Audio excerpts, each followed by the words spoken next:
فك ال50 قرش والجنيه اللي في المعاملات وتتحط في حساب لصالح حاجه زي كده. يعني انا بس في شيك ب 1250 1255 ولا ونص ولا 80 قرش واي حاجه، ما اقدرش اخد الفكه دي، ده هي حق رقم كبير جدا.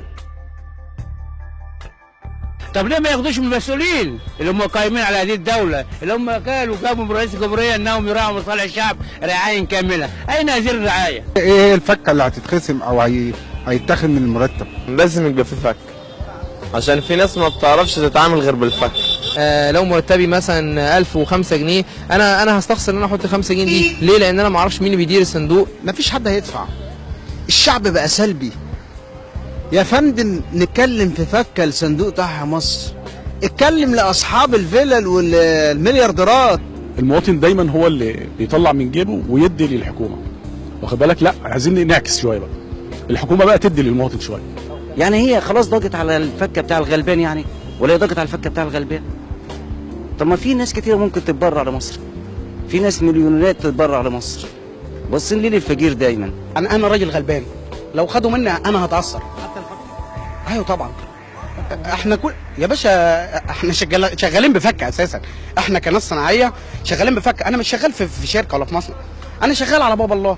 النهارده عندك انا راجل بتاع بوتجازات، عندك بوتجاز بترن عليا اروح اعمله لك، هاخد كام يعني؟ 20 جنيه.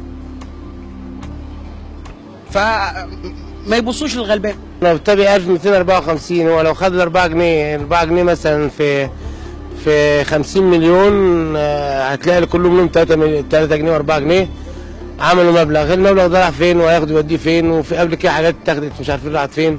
لا ده اهم حاجه الفكه دي لازم تكون موجوده. لما بركب عربيه مثلا الاجره مثلا جنيه ونص، بديله ال2 جنيه يا باشا، ما بيرجعليش النص. سواء الميكروباص ده هياخد جنيه ياخد 5 جنيه، يبقى مفيش موجود فكه، يبقى هيحصل مشاكل جامده.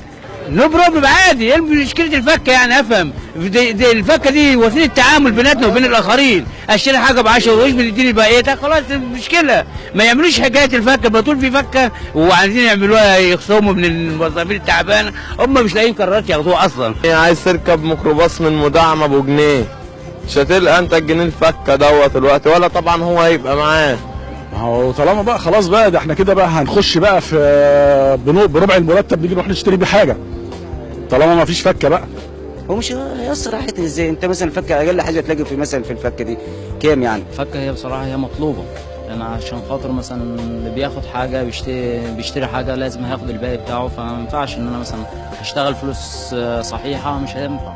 انا عايز الفلوس دي ازاي اخدها؟ انا ما اعرفش، عشان نحطها لان امال ايه؟